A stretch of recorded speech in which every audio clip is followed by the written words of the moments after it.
Alright, what's going on everybody? Anime Rainbow back with another episode. Today we'll be discussing Kaiju number 8, chapter 73. What is going on? Well, if you remember where we left off with the last few chapters now, Kaiju number 9 has finally made his move on the defense force in all of Japan. He is engaging all of the 16 different branches of the defense force at the exact same time, meaning that other defense forces can't come to the aid of another defense force if all of them are being engaged, and all of them can't necessarily make any headway in the fight, in the battle, because, you know, they're being held up. You can't lose these certain areas, and with Kaiju number 9 attacking very specific infrastructures of Japan's economy, you can't afford to lose transportation. You can't afford to lose electrical and radio and water and oil and all of this stuff, because if you do, you're putting yourself at a deficit for creatures that don't necessarily need these things in order to survive. Last chapter we got the debut of Kikoru finally making it on the scene, and she is sporting the numbered weapon 4 suit, the same one as her mother Hikari. And this chapter we got the debut of numbered weapon suit 10 with the vice captain Hoshina. Now if you remember way back at the beginning of this series, I'm talking chapter 26, chapter 23, something around that, the early 20s of this series, that is when we had the raid on the Tachikawa base with Kaiju number 10 being debuted.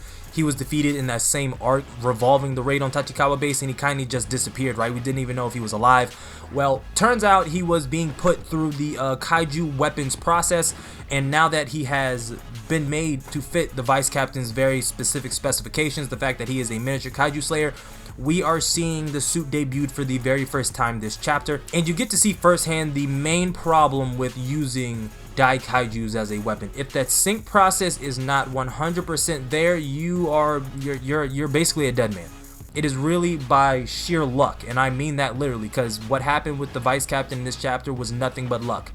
When he was about to be smashed by the airplane, and they didn't know if he survived or not, it stated that the only reason that he is alive is because they weren't on the same page, right? The fact that number 10 wanted to go one way and the vice captain wanted to go the other way, they canceled out each other's movements and they just weren't there, right? These Kaijus are incredibly adaptive and they're incredibly fast. The fact that it tried to predict where the vice captain was going to go shows a level of cognizant ability that is not previously known throughout most of the animal kingdom outside of us, like elephants, crows, and like dolphins. A lot of animals don't possess that cognitive ability. The fact that the Kaijus in this series have been shown to possess that ability at this stage, right, in this chapter, because previously they weren't.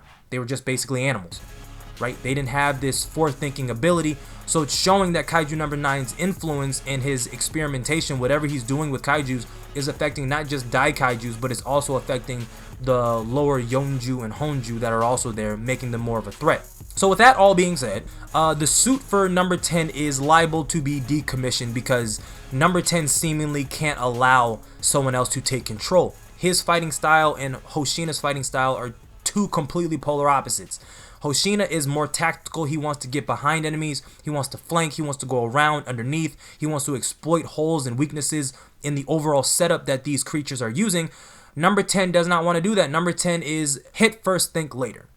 These are the battle strategies that number 10 has that effectively led to his overall defeat. If you remember the raid on Tachikawa base, there was no secrecy to it.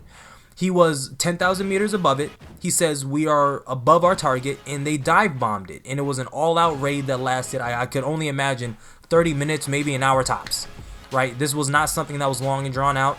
He is straight to the fray type of a person, and that's just not who Hoshina is.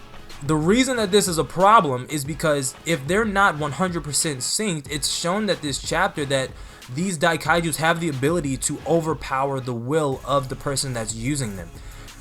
A lot of times to a detriment. You gotta remember, these were not creatures that willingly wanted to be made into a weapon. Yes, I know that number 10 did want to be made into a weapon, but there's a lot of defects that come with number 10, right? This was the first prototype Dai Kaiju that number 9 experimented on and sent out in the world, right? And you gotta think, right? Because if this is something that can happen to the vice captain of the 3rd division and Dai Kaiju number 10, them not syncing, them having complete polar opposite viewpoints on how combat should work. This is the only suit that they have made that has a personality and can talk, a will of its own, and it was expressed that this comes predominantly from the fact that they are not compatible, or they're not as compatible as they would like in order to be viable in a live combat situation.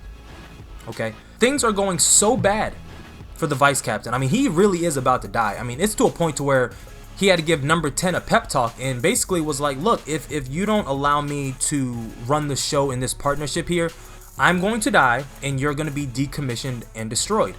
And number 10 just doesn't get it. Okay, he's still trying to take over. He's not listening.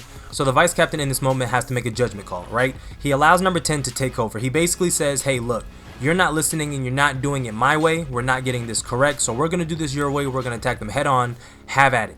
This goes back to what was stated earlier in the chapter, that they never actually got this part correct during training, and they have no business being out there in a live situation.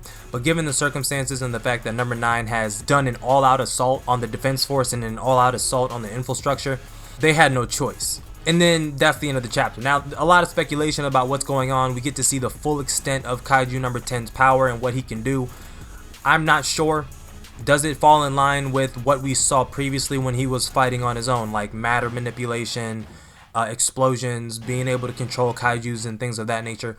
Who really knows? But this is kind of interesting, right? A captain or a vice captain or someone who has the potential to use a suit has the ability to allow them to take over in certain instances, right? But this, I mean, obviously there are some drawbacks. There are some obvious risks that come with a technique like this. I mean, what if number 10 didn't want to give control back? What if Hoshino was in a weakened state and was not able to properly suppress number 10, and basically like it was a full takeover type of situation, right? Like they saw this as like their second coming, their second life, and inevitably you gotta put them down. But we will see more in the upcoming chapter. If you are new, go plus ultra and smash that subscribe button. Let me know you rock with the content that I put out on the channel. Like the video if you like the video, dislike the video if you dislike the video. Comment on the video your thoughts about what you think is going on and what the true power of Kaiju number 10 is. And I will keep the content coming frequently as infrequent as humanly possible. And I'm out.